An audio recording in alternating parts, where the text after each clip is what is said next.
नहमदुहु व नसल्ली अला रसूलिल करीम अम्मा बअद फ़अऊज़ु बिल्लाहि मिनश शैतानिर रजीम बिस्मिल्लाहिर रहमानिर रहीम लिल्लाहि मा फ़िस समावाति व मा फ़िल अर्ज़ व इन तुब्दू मा फ़ी अनफुसिकुम औ तुख़्फ़ूहु युहासिबकुम बिहिल्लाह फ़यग़फ़िरु लिमन यशाअ व युअद्दिबु मन यशाअ वल्लाहु अला कुल्लि शैइन क़दीर। आमनर रसूलु बिमा उन्ज़िला इलैहि मिर रब्बिहि वल मुअमिनून कुल्लुन आमन बिल्लाहि व मलाइकतिहि व कुतुबिहि व रुसुलिहि ला नुफ़र्रिक़ु बैना अहदिन मिन रुसुलिहि व क़ालू समिअना व अतअना ग़ुफ़रानक रब्बना व इलैकल मसीर ला युकल्लिफ़ुल्लाहु नफ़्सन इल्ला वुस्अहा लहा मा कसबत व अलैहा मा इक्तसबत रब्बना ला तुआख़िज़ना इन नसीना औ अख़्ताना रब्बना वला तहमिल अलैना इसरन कमा हमलतहु अला लज़ीना मिन क़ब्लिना रब्बना वला तुहम्मिलना मा ला ताक़त लना बिहि वाफ़ु अन्ना वग़फ़िर लना वरहमना अंत मौलाना फंसुरना अलल क़ौमिल काफ़िरीन। सदक़ल्लाहुल अज़ीम। आज अल्हम्दुलिल्लाह सूरह बक़रा का इख्तिताम हो रहा है। ये आखिरी दर्स है सूरह बक़रा का। इस आयत में अल्लाह ताला ने ये इरशाद फरमाया है कि ऐ लोगों, तुम जो भी अमाल करते हो, अच्छा करो या बुरा, अमाल की तो जज़ा तुम्हें मिलनी ही मिलनी है। जो तुम दिल में ख्यालात लाते हो, अल्लाह ताला के तो इल्म में वो भी हैं, अल्लाह ताला उन पर भी पकड़ करेगा। ये अल्लाह ताला ने क्यों इरशाद फरमाया?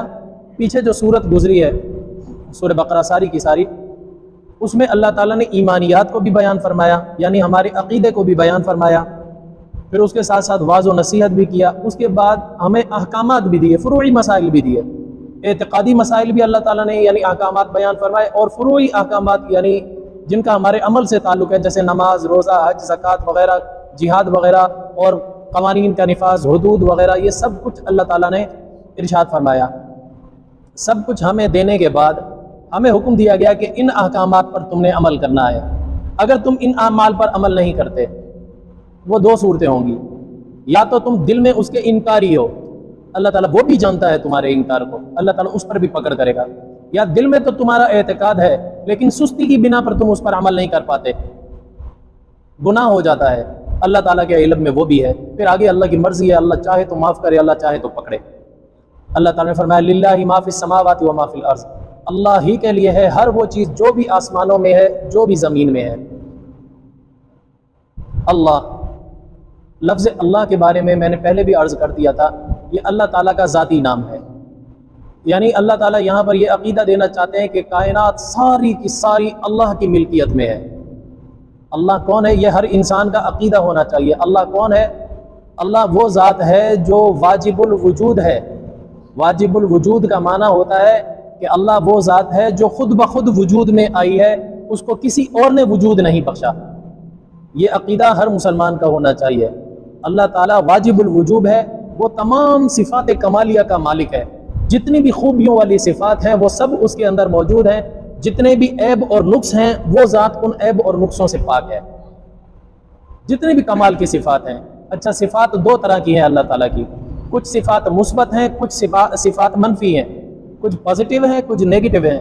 अब पॉजिटिव कौन सी हैं, मुस्बत सिफ़ात कौन सी हैं, वो तो जगह जगह पर हमें मिलती हैं, जैसे अर्रहमान, अर्रहीम, अल मालिक, अल कुद्दूस, अस्सलाम, अल मुहैमिन, अल मोमिन, अल जब्बार, अल मुतकब्बिर, अल खालिक, अल बारी, अल मुसव्विर, अल मजीद, अल रशीद, अल हकीम, अल रहीम, अल वदूद, अल सबूर, अल शुकूर वगैरह वगैरह। ये जितनी भी सिफ़ात हैं अल्लाह ताला की, ये सब मुस्बत हैं।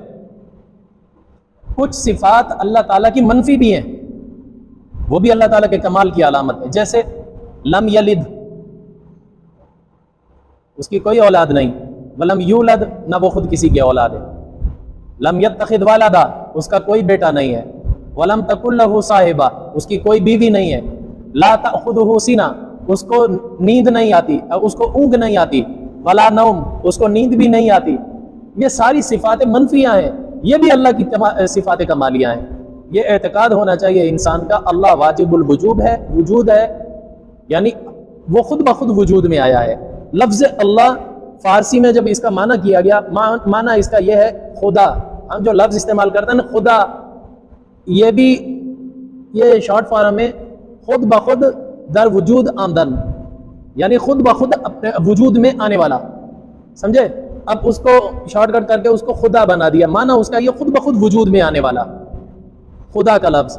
और अगर हम इसका माना करें तो यही माना बनता है वाजिबुल वजूद, यानी वो ज़ात जो खुद ब खुद वजूद में आए। वैसे अल्लाह ताला का असली नाम जो है, ज़ाती नाम, वो अल्लाह है।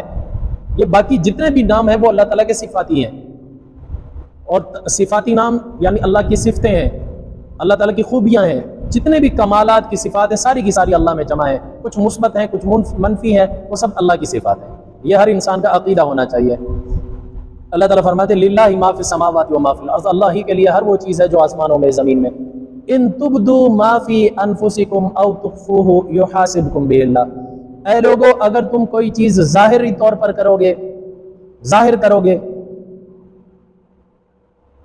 जो तुम्हारे जी में आ गया है, जो तुम्हारे जी में आ गया है तुमने उसको ज़ाहिरी वजूद दे दिया है, या औ तुख्फूहु, या जो तुम्हारे जी में आया है तुमने उसको छुपा लिया है, दोनों सूरतों में युहासिबकुम बिहिल्लाह, अल्लाह तुम्हारी पकड़ करेगा, तुम्हारा मुहासबा करेगा, तुमसे हिसाब लेगा, तुम्हारा मुआखजा करेगा। जब ये आयत नाजिल हुई ना, सहाबा इकराम डर गए और रोने लगे। अल्लाह के रसूल सल्लल्लाहु अलैहि वसल्लम ने पूछा क्या हुआ तुम्हें? कहने लगे या रसूलल्लाह, अल्लाह ताला ने बहुत सख्त हुक्म नाजिल किया है, हम नमाज, रोज़ा, हज, ज़कात, जिहाद, शहादत सारी तकलीफ़ें हम बर्दाश्त कर लेते हैं, लेकिन अल्लाह ताला ने हमें ऐसी चीज़ की तकलीफ़ दी है जो हमारे इख्तियार में ही नहीं है। वो क्या है? अल्लाह ताला ये तो फरमाते इन तुब्दू मा फी अनफुसिकुम, जो तुम्हारे जी में तुमने जाहिर कर दिया उसको, यानी अमली तौर पर उसको वजूद दे दिया। मेरे दिल में आया, मिसाल के तौर पर मेरे दिल में आया मैं नमाज पढ़ूं, मैं नमाज पढ़ने लग गया। मेरे दिल में आया मैं कोई गुनाह का काम करूं, मैं करने लग गया। ये जो करने लग गया, वजूद दे दिया ना उस चीज़ को जो दिल में आई थी। सहाबा कहते हैं ये तो हमारे इख्तियार में है, इस पर तो अल्लाह ताला पकड़ करेंगे, समझ में आती है बात। बाकी अल्लाह ताला ने फरमाया औ तुख्फूहु, जो तुम छुपाए बैठे हो, युहासिबकुम बिल्लाह, उस पर भी पकड़ करूंगा। या रसूल अल्लाह, ये तो गैर इख्तियारी चीज़ है। हम जब तन्हाई में बैठे होते हैं अजीब अजीब ख्यालात दिल में आ जाते हैं, अल्लाह अगर इस पर भी पकड़ेगा तो हमारे लिए बचा क्या? आप सल्लल्लाहु अलैहि वसल्लम ने जब ये बात सुनी तो आप सल्लल्लाहु अलैहि वसल्लम ने सहाबा को अपनी तरफ से कुछ नहीं कहा, बस इतना कहा कि ए मेरे साथियों, तुम उन लोगों की तरह ना हो जाना, यानी मूसा अलैहिस्सलाम की कौम की तरह ना हो जाना जिन्होंने कहा था समियाना व असैना, हमने अल्लाह के हुक्मों को सुन लिया, समियाना हमने सुन लिया, व असैना लेकिन हम मानेंगे नहीं, हमारी मर्जी, हम अमल करें या ना करें। पहले आ चुका है ना, पहले सिपारे में ये वाक़या आ चुका है। आप सल्लल्लाहु अलैहि वसल्लम फरमाया तुम उनकी तरह ना करना, बल्कि तुम ऐसा करो समिअना व अताना गुफ़रानक रब्बना व इलैकल मसीर, तुम ये कहो ऐ अल्लाह हमने तेरे अहकामात को सुन लिया, समिअना व अताना, हमने उसकी इताअत की, हम मानेंगे, हमने कर लिया, व अताना गुफ़रानक, ऐ अल्लाह हमारे गुनाहों पर पर्दे डाल, हमारे गुनाहों को, गुफ़रान का माना होता है ढांप लेना, यानी पर्दा डाल लेना, इसका मुरादी माना हम कहेंगे बख्श देना। गुफ़रानक मग़फ़िरत से, मग़फ़िरत का माना भी यही होता है गुनाहों को ढांप लेना। ये अल्लाह ताला अपनी रहमत की चादर से ढांप लेते हैं ना गुनाहों को, इसको कहते हैं मग़फ़िरत, बख्शिश। तो सहाबा ने इसी बात पर अमल किया, सहाबा ने यही कहा समिअना व अताना, या अल्लाह हमने तेरे अहकामात को सुना, हमने मान लिया, गुफ़रानक हमें बख्श दे, व इलैकल मसीर, हमने भी तो लौट कर तेरे पास ही आना है और कोई जाए पना ही नहीं है। तो बहरहाल फिर अल्लाह ताला ने तख़फ़ीफ़ का मामला किया, फिर अल्लाह ताला ने फरमाया ला युकल्लिफुल्लाहु नफ्सन इल्ला वुसअहा लहा मा कसबत व अलैहा मा कसबत। अल्लाह ताला किसी नफ्स को उसके ताकत से ज़्यादा उसको तकलीफ़ में नहीं डालेगा। जो चीज़ इख्तियारी है, लहा मा कसबत, या तो वो इख्तियारी चीज़ उसको नफ़ा दे देगी, व अलैहा मा कसबत, या वो इख्तियारी चीज़ उसको नुकसान दे देगी। यानी तुम जो भी अमल करोगे, जो दिल में आया उस पर अमल कर लोगे, वो अमल की दो सूरतें होंगी, या तुम नेकी करोगे या गुनाह करोगे। अगर नेकी करोगे वो तुम्हारे लिए फ़ायदेमंद साबित होगी, अगर तुम गुनाह करोगे वो तुम्हारे लिए पकड़ का बाइस बन जाएगा और सज़ा का बाइस बन जाएगा। तब जाके सहाबा इकराम को तसल्ली हुई। फिर सहाबा ने तसल्ली लेकर फिर अल्लाह ताला से जो रोकर मांगा है, अल्लाह ताला ने उसको कुरान बना दिया, रब्बना ला तुआखिदना इन नसीना औ अख्ताना। क्या दुआ है, आगे आ जाएंगे अल्फाज। तो बहरहाल अल्लाह ताला ने यह फरमाया कि जो तुम्हारे जी में आता है, अगर तुम उसका इजहार कर देते हो, यानी अमल में ले आते हो, अल्लाह उस पर भी मुआवजा करेगा। अगर अमल में नहीं लाते, जी में है, अल्लाह उस पर भी पकड़ करेगा। पहले तो ये कहा था, अब ये कि अल्लाह ताला ने नरमी का मामला किया। लेकिन एक बात याद रखना, हर दिल में आने वाली चीज छोड़ दी जाएगी ऐसा नहीं है। कुछ चीजें होती हैं जो गैर इख्तियारी तौर पर दिल में आ जाती हैं, और कुछ चीजें ऐसी होती हैं जो जानबूझकर दिल में इरादे के साथ लाई जाती हैं। जो चीजें खुद ब खुद दिल में आ जाती हैं बगैर इरादे के, जैसे मिसाल के तौर पर हम नमाज पढ़ रहे होते हैं, नमाज में घर के काम याद आ रहे होते हैं, यार ये भी करना है, ये भी करना है, ये भी करना है, फलां से भी मिलना है, फलां से भी बात करनी है। हालांकि नमाज के अंदर तो अगर इनका इजहार कर दिया जाए नमाज ही टूट जाएगी, लेकिन ये गैर इख्तियारी तौर पर ख्यालात आ जाते हैं। अल्लाह ताला इस पर पकड़ नहीं करेंगे। कुछ ख्यालात वो होते हैं जो बंदा जानबूझकर दिल में लाता है। मिसाल के तौर पर तकलीफ में होता है ना बंदा, फिर उसके दिल में आता है, यार मैं जाकर इससे बेहतर है मैं सूद पर जाकर पैसे ले लूँ, मैं सूद के पैसे ले लेता हूँ, फलां से मिलता हूँ शायद वो मेरी मदद कर देगा, या फलां हराम चीज़ें मैं वो कारोबार कर लूँ, वगैरह वगैरह। कोई भी ख्याल दिल में जानबूझ कर ला रहा है। ये तो मैं मिसाल के तौर पर कह रहा हूँ। कोई जिना की सोच ले रहा है, कोई शराब पीने के सोच रहा है, जो इरादे दिल में आ रहे हैं इन पर मुआखजा होगा। हदीस शरीफ में आता है इन पर अल्लाह ताला पकड़ फरमाएंगे, इन पर पकड़ होगी। हाँ, अल्लाह ताला बसा औकात ईमान वालों पर बहुत ज्यादा तकलीफें उतारता है। मोमिन आदमी पर, ईमान वाले पर, चाहे वो नेक हो चाहे वो बद हो, अल्लाह ताला उस पर तकलीफें ज्यादा उतारता है। तकलीफें ज्यादा क्यों उतारता है? इस वजह से अल्लाह ताला उतारता है कि वो जो बुरे ख्यालात दिल में ला रहा है उनकी सजा इसको यहीं दे दूं, कयामत के दिन ये इन ख्यालात पर पकड़ा ना जाए। हाँ, जो अमाल बुरे कर रहा है इसका बदला तो कयामत के दिन ही मिलेगा। यह अल्लाह ताला की मेहरबानी है कि जो ख्यालात, जिन ख्यालात पर कयामत के दिन हमसे पकड़ होनी है, अल्लाह ताला दुनिया में ही हमारा मामला बराबर कर देते हैं। ये अल्लाह का एहसान है। लेकिन अल्लाह ताला पकड़ जरूर करेंगे, अल्लाह के इल्म में जरूर है। इसे सोच समझ कर अमल करना चाहिए। हदीस शरीफ में आता है, हज़रत अब्दुल्लाह बिन उमर रज़ी अल्लाह ताला अन्हु फरमाते हैं, हुजूर सल्लल्लाहु अलैहि वसल्लम ने फरमाया, क़यामत के दिन एक मोमिन आदमी को अल्लाह के हुजूर जब पेश किया जाएगा तो अल्लाह ताला उसको कहेंगे, ए मेरे बंदे, तूने फलां फलां फलां फलां बात दिल में ठान ली थी लेकिन तुझे अमल करने का मौका नहीं मिला था। कहेगा, हाँ या अल्लाह, ये मुझसे गलती हो गई, मैंने ठान ली थी। अल्लाह ताला कहेंगे कि देख, मैंने दुनिया में तेरा पर्दा रखा, मैंने ये राज किसी पर जाहिर नहीं होने दिया, तो आज भी मैं तेरा पर्दा रखूंगा, मैं किसी पर जाहिर नहीं करूंगा। लेकिन अल्लाह ताला बताएंगे क्यों? फिर ये अल्लाह ताला अपनी कुदरत का इजहार करने के लिए, कि बंदा ये ना समझे मैं जो कुछ करके आया अल्लाह को कुछ खबर ही नहीं है। और अल्लाह ताला माफ क्यों करेंगे? अपनी रहमत के गलबे की वजह से, अपनी रहमत वाली शान दिखाने के लिए। हाँ, अलबत्ता कुछ मुनाफिकीन जब अल्लाह के हुजूर पेश किए जाएंगे, अल्लाह ताला उनसे भी कहेंगे कि तुमने फलां फलां फलां फलां सोच तुम दिल में लाए थे, फलां साजिश करने का इरादा था। वो कहेंगे हाँ। अल्लाह ताला फरमाएंगे, मैं तुम्हारी साजिश को आज बेनकाब करता हूँ। ऐ लोगों, देखो ये क्या कर रहे थे। उनके पर्दे फाश कर दिए जाएंगे। जब वहाँ पर पर्दे फाश होंगे, उससे बड़ी जिल्लत और रुसवाई कोई नहीं होगी। इस वजह से जो दिल में ख्यालात आते हैं ना, उनमें भी एहतियात करना चाहिए। हज़रत ईसा अलैहिस्सलाम फरमाया करते थे अपने उम्मतियों को, ऐ उम्मतियों, अच्छे ख्याल दिल में लाया करो, अगरचे तुम उस पर अमल नहीं कर सके। क्यों? जिस घर में से धुआं उठता है ना, वो अगरचे जला नहीं सकता लेकिन घर को काला जरूर कर देता है। जिस घर में धुआं उठ रहा हो, अगरचे वो घर को जलाता नहीं है धुआं, लेकिन काला जरूर कर देता है। इस वजह से ख्यालात जो दिल में आते हैं, अगरचे हम अमल नहीं कर सकते उन पर, लेकिन वो भी गुनाह के जमरे में आकर दिल को काला जरूर कर देते हैं। इस वजह जानबूझकर बुरे ख्यालात लाने से परहेज किया करो। बड़ा ये दिल का मसला बड़ा नाजुक मसला है। अल्लाह ताला फरमाते हैं, लिल्लाहि मा फिस समावाति व मा फिल अर्ज़, अल्लाह ही की मिल्कियत में है हर वो चीज़ जो आसमानों में है, जो ज़मीन में। इन तुबदू मा फी अनफुसिकुम, अगर तुम जाहिर करोगे वो चीज़ जो तुम्हारे नफ्सों में है, औ तुख्फूहु, या उसको तुम छुपा लोगे, सिर्फ दिल का इरादा ही रखोगे, युहासिबकुम बिहिल्लाह, अल्लाह ताला तुम्हारा हिसाब ज़रूर लेगा, इस पर मुहासबा ज़रूर करेगा, पकड़ ज़रूर करेगा। फिर फयग़फिरु लिमन यशा व युअद्दिबु मन यशा, फिर अल्लाह की मर्जी है, जिसको चाहेगा बख्श देगा और जिसको चाहेगा अल्लाह ताला अजाब देगा। वल्लाहु अला कुल्लि शैइन क़दीर, और अल्लाह ताला हर चीज़ पर कादिर है। आमन रसूल बिमा उनज़िला इलैहि मिन रब्बिही वल मोमिनून, जब सहाबा रोए ना अल्लाह के आगे, या अल्लाह अब तू इन गैर इख्तियारी ख्यालात पर भी हमारी पकड़ फरमाएगा, तो अल्लाह ताला को ये अदा इतनी अच्छी लगी।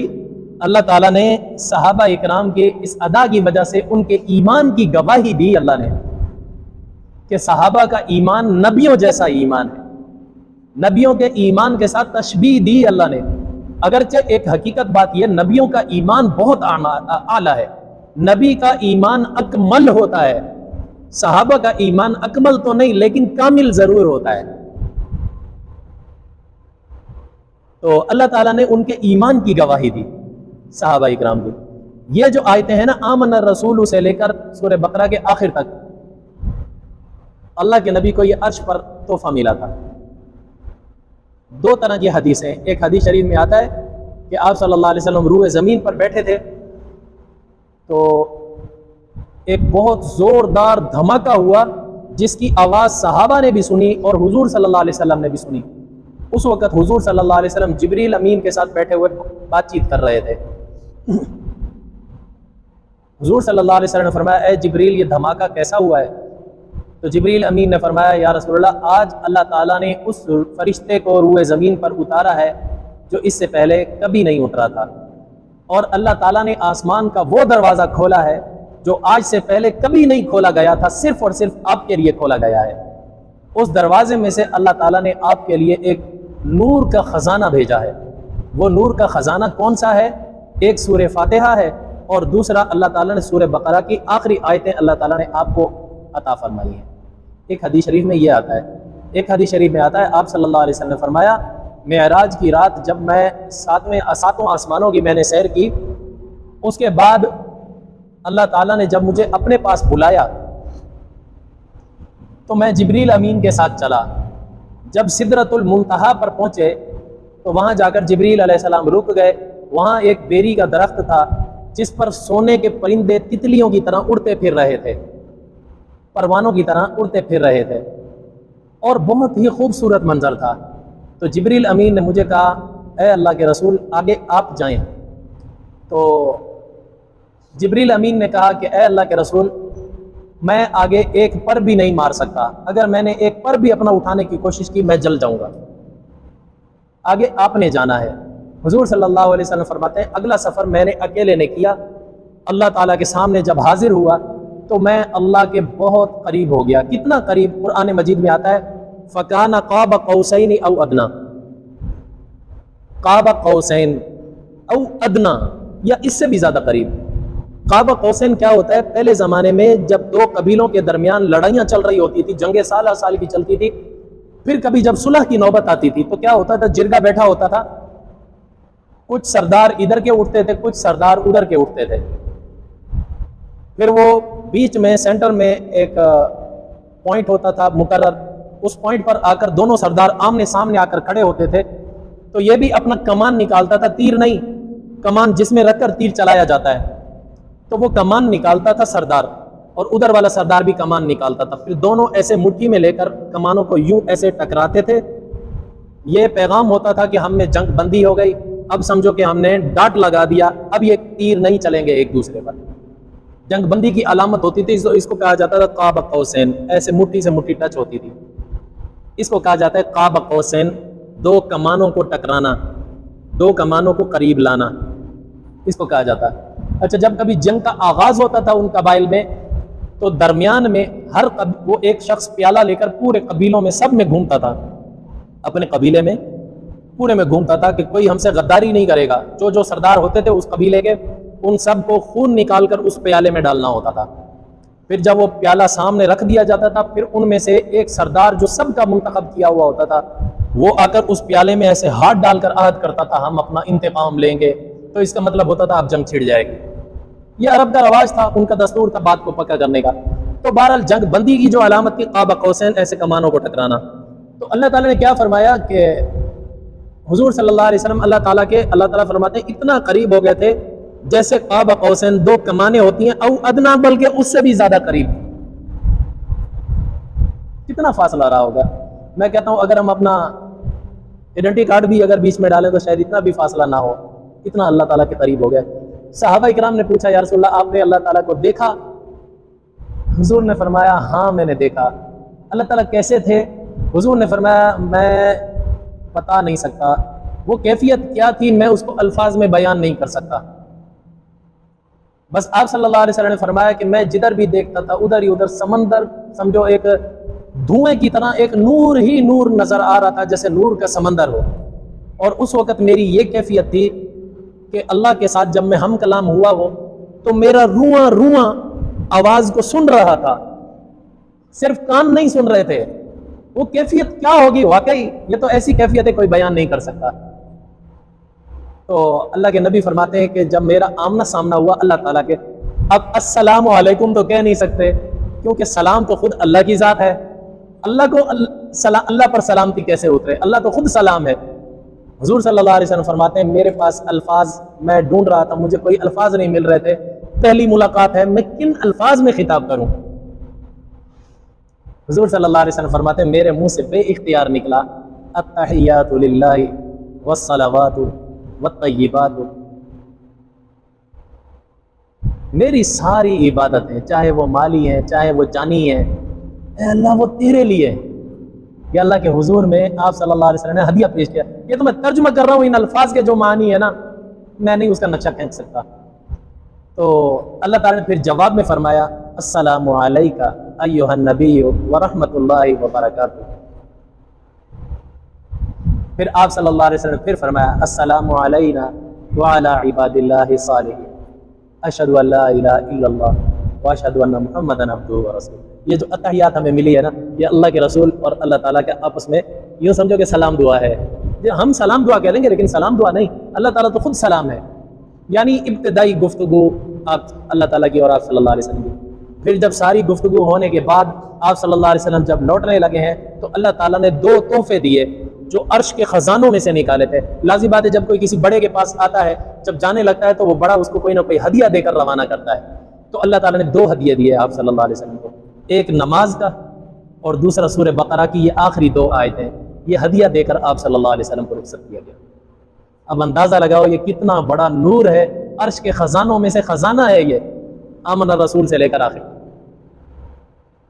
बहरहाल ये अल्फाज वो हैं कि जब सहाबा इकराम रोए गिड़गिड़ाए, या अल्लाह इतना बोझ हम पर ना डाल जो हम उठाने की ताकत ना रखते हों, तो अल्लाह ताला ने ये पुकार ऐसी सुनी कि अल्लाह ताला ने सहाबा की अदा ये इतनी अच्छी लगी कि मैंने सख्त हुक्म दिया, उन्होंने फिर भी ना नहीं की। बनी इसराइल की तरह यूं नहीं कहा कि समिअना व असैना, हमने सुन लिया हमारी मर्जी हम माने ना माने, यह नहीं कहा, बल्कि क्या कहा समिअना व अताना, हमारे रब हमने तेरा हुक्म सुना, हम इताअत करेंगे, हमने कर ली इताअत। अल्लाह को ये अदा ऐसी अच्छी लगी कि मेरा सख्त हुक्म मान कर भी कितनी बड़ी बात कह दी। तो अल्लाह ताला ने उनके ईमान की गवाही दी, अल्लाह ताला ने उनका ईमान इतना ऊंचा करार दिया कि नबियों के ईमान के साथ उसको मिला दिया। अब वो अल्फाज क्या है, अल्लाह ताला फरमाते हैं आमनर रसूलु बिमा उनज़िला इलैहि मिर रब्बिही, ईमान लाया रसूल हर उस चीज पर जो नाजिल की गई उसकी तरफ उसके रब की जानिब से। रसूलुल्लाह सल्लल्लाहु अलैहि वसल्लम भी ईमान लाए, हालांकि हमारे नबी तमाम रसूलों से अफजल रसूल। जब ये ईमान लाए तो बकिया रसूल तो पता नहीं कि औला ईमान ले आए। उनका ईमान कितना आला होगा जिनके बारे में अल्लाह कह रहा है वो ईमान ले आए। यकीनी हो गया ना उनका ईमान, नबियों का ईमान यकीनी हो गया। अब अगला लफ्ज अल्लाह ताला फरमाते हैं, देखो दोबारा देखो, आमनर रसूल, ईमान लाया रसूल भी, बीच का लफ्ज छोड़ दो, बिमा उनज़िला इलैहि मिर रब्बिही, जो नाजिल किया गया उसके रब की तरफ से उस पर। असल बात है आमनर रसूल, ईमान लाया रसूल भी। अगला लफ्ज बल मुमिनूना, और ईमान वाले भी ईमान लाए। अब बताओ रसूलुल्लाह सल्लल्लाहु अलैहि वसल्लम के साथ ईमान वाले कौन थे? सहाबा। हम कौन होते हैं उनमें छांटियां करते फिरें और उन 1,24,000 में से सिर्फ 5 में ईमान साबित करें, बाकियों सबको रद्दी की टोकरी में डाल दें। नऊज़ुबिल्लाह मिन ज़ालिक, ऐसा हम कर ही नहीं सकते। अल्लाह ताला ने तमाम ईमान वाले उस वक्त के सब के लिए फरमाया, ईमान लाया रसूल भी, वल मुमिनून, और सहाबा भी ईमान ले आए। कुल्लुन आमन बिल्लाह, कैसा ईमान लाया? हर एक इनमें से ईमान लाया, हर एक, 5 ही नहीं, हर एक ईमान लाया, कुल्ली तौर पर ईमान लाया। किस किस चीज पर ईमान लाया? बिल्लाही, अल्लाह पर भी ईमान है, व मलाइकतिही, अल्लाह के फरिश्तों पर भी ईमान लाए, व कुतुबिही, अल्लाह की किताबों पर भी ईमान लाए। अल्लाह की किताबें कितनी हैं? मशहूर किताबें तो 4 हैं, तौरात, ज़बूर, इंजील, कुरान। लेकिन अहादीस में आता है इब्राहीम अलैहिस्सलाम के भी सहीफे थे, हज़रत इदरीस अलैहिस्सलाम को भी सहीफे दिए गए थे, हज़रत यूनुस अलैहिस्सलाम को भी सहीफे दिए गए थे।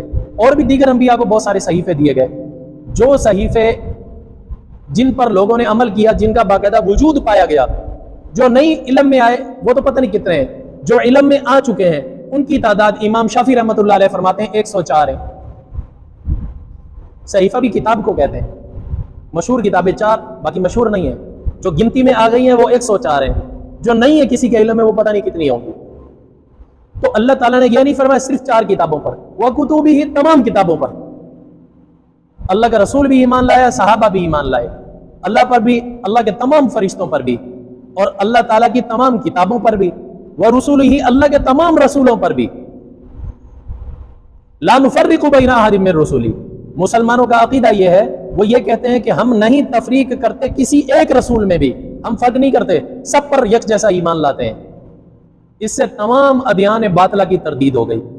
यहूदी बाकी अंबिया को तो मानते हैं, लेकिन ईसा अलैहिस्सलाम को और हजरत मोहम्मद मुस्तफ़ा सल्लल्लाहु अलैहि वसल्लम को नहीं मानते। ईसाई बाकी तमाम अंबिया को मानते हैं, लेकिन हुजूर सल्लल्लाहु अलैहि वसल्लम को नहीं मानते।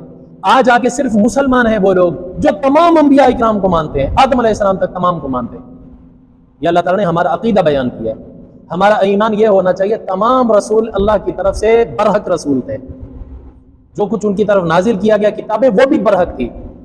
जो फरिश्ता वही लेकर आते थे, जितने भी अल्लाह ताला ने फरिश्ते मुकर्रर किए हैं उनकी तादाद हम नहीं जानते, लेकिन वो तमाम बरहक हैं, और क़यामत का दिन भी आना है वो भी बरहक है।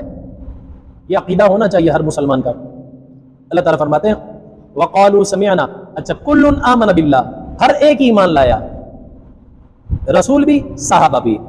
वक़ालू, और वो कह रहे थे, बात को बात से जोड़ता जा रहा हूं, वक़ालू वो कह रहे थे समिअना व अताना, ऐ हमारे रब हमने तेरे अहकामात को सुन लिया, व अताना हम उनकी इताअत करने को तैयार है, हमने इताअत कर ली। वो ये कह रहे थे गुफ़रानक रब्बना, ऐ हमारे रब हम तेरी बख्शिश चाहते हैं, व इलैकल मसीर, और हमने लौट कर भी तो तेरी तरफ ही आना है। अल्लाह ताला को ये अदा ऐसी अच्छी लगी, उनके बोल भी अल्लाह ताला ने नकल कर दिए उन सहाबा, वो ये कह रहे थे। अल्लाह ताला ने फिर फरमाया ला युकल्लिफुल्लाहु नफ्सन इल्ला वुसअहा, सहाबा का रोना काम कर गया।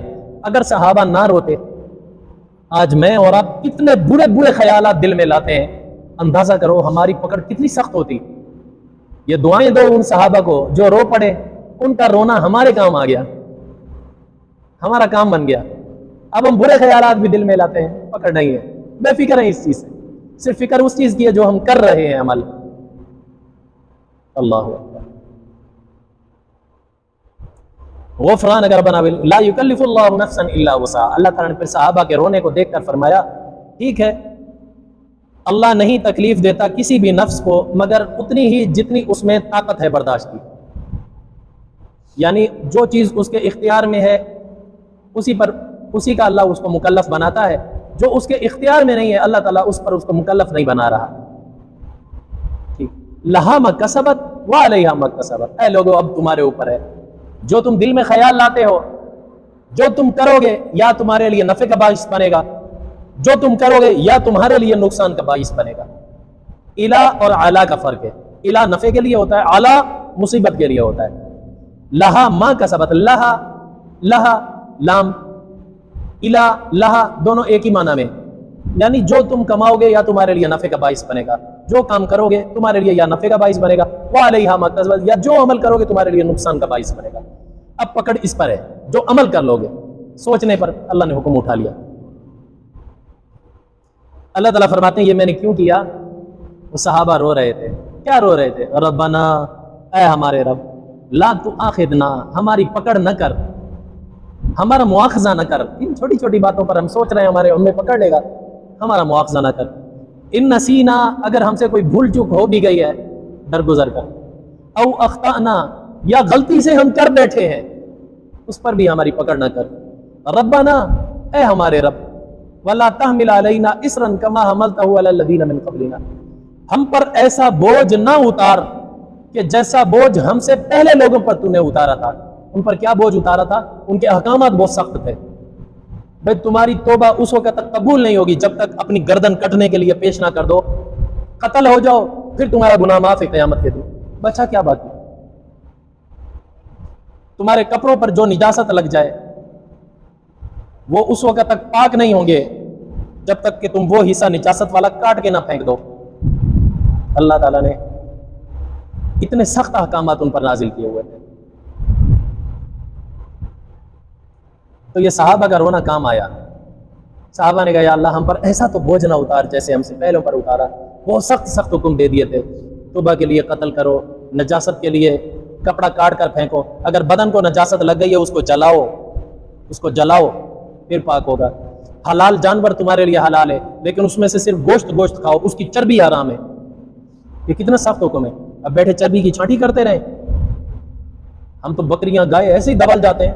ये अल्लाह की मेहरबानी है, ये हमारे लिए सख्त हुक्म नहीं है, सख्त हुक्म उनके लिए था। अल्लाह ताला ने फरमाया ना, इल्ला मा हमलत ज़ुहुरुमा अविल हवाया औ मख्तलत बिअज़्म, तुम्हारे ऊपर जानवर की चर्बी हराम है। अब चर्बी को बैठे छांटी करते रहे, ये बहुत सख्त हुक्म था उनके लिए। सहाबा ने कहा या अल्लाह हम पर ऐसा सख्त बोझ ना डाल जिसके उठाने की हमें ताकत ना हो, जैसे तूने हमसे पहले लोगों पर उतारा था।